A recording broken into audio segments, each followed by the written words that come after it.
Alors aujourd'hui, on va décortiquer un texte assez provocateur, on peut le dire. Le but, c'est de comprendre la vision du monde qu'il propose. On va se placer en analyste de manière totalement neutre pour décortiquer la logique interne de ce document sans porter de jugement. Et tout part de cette phrase, c'est vraiment la thèse centrale de tout le texte. C'est le point de départ de son argumentation et ça pose d'emblée un cadre, disons, très particulier pour décrire les rapports sociaux.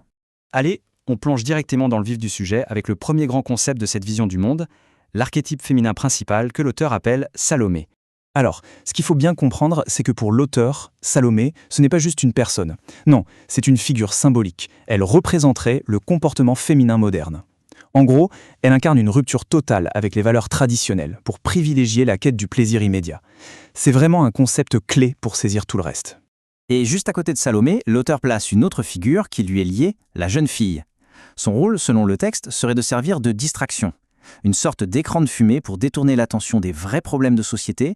L'idée, c'est de maintenir une distraction permanente pour empêcher toute prise de conscience. Et là, ça devient particulièrement intéressant parce que le texte décrit une sorte de mutation.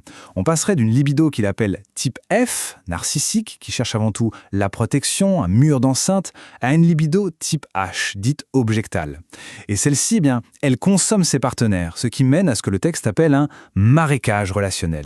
Bon, et tout ça, où est-ce que ça se joue? Eh bien, selon l'auteur, ça se passe dans ce qu'il nomme l'arène de la séduction. C'est là que les véritables dynamiques de pouvoir seraient à l'œuvre. Dans cette arène, le but de la séduction, ce n'est pas l'intimité physique, pas du tout.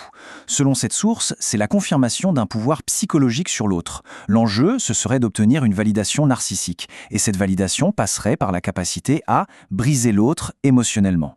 Et l'auteur illustre ça avec l'exemple d'une tenue provocante qu'il décode comme un message subliminal. Ce processus en 4 étapes, qui va de « remarque-moi » à « va te faire foutre », est présenté comme une sorte de test permanent. Un test insultant même, où la grande majorité des gens est, par définition, vouée à l'échec. Et cette compétition, cette arène, serait tellement féroce qu'elle montrait les femmes les unes contre les autres. Et pour que le groupe tienne, pour qu'il y ait une forme de réconciliation, il faudrait un bouc émissaire. Cette rivalité interne aurait besoin d'être redirigée vers une cible commune à sacrifier. Alors d'où vient ce changement de société? Le texte pointe un responsable, un catalyseur externe, l'arrivée des médias modernes et en particulier la télévision. Ici, on voit bien la frise historique que propose l'auteur. C'est très clair. Il y a un avant, un passé stable, le patriarcat, basé sur l'intérêt collectif, et puis il y a un point de rupture, les années 60, la télécouleur et son univers à la James Bond, fait de luxe et de consommation. Et ça nous amènerait au présent décadent, le règne de Mammon et de Salomé.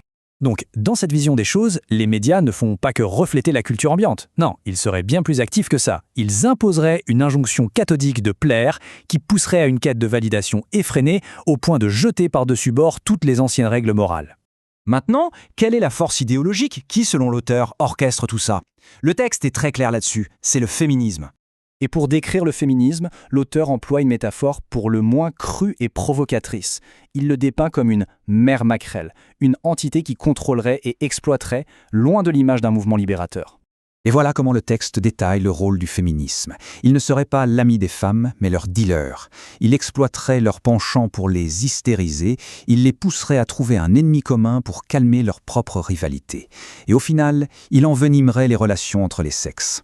Bon, et tout ça, quelles sont les conséquences sur la société? On arrive maintenant à la conclusion de l'auteur sur l'état général des choses. Le lien de cause à effet posé par le texte est direct et sans appel.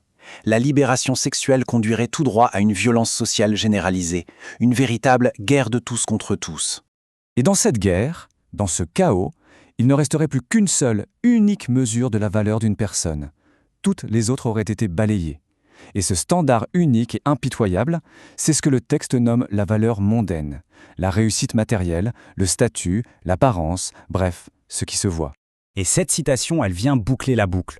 Si la femme est la gloire de l'homme, alors quand l'homme échoue à atteindre ce standard de valeur mondaine, elle devient une redoutable pourvoyeuse de mépris. Le mépris est dispensé par celle-là même dont l'approbation est recherchée. Et le texte se conclut là-dessus, sur cette question finale, qui est aussi un avertissement. Quand la seule chose qui compte, c'est la valeur mondaine, la réussite visible, quel est le coût du mépris pour une société? C'est une interrogation qui est laissée en suspens sur les effets psychologiques et sociaux d'un monde qui, selon l'auteur, aurait perdu sa boussole morale.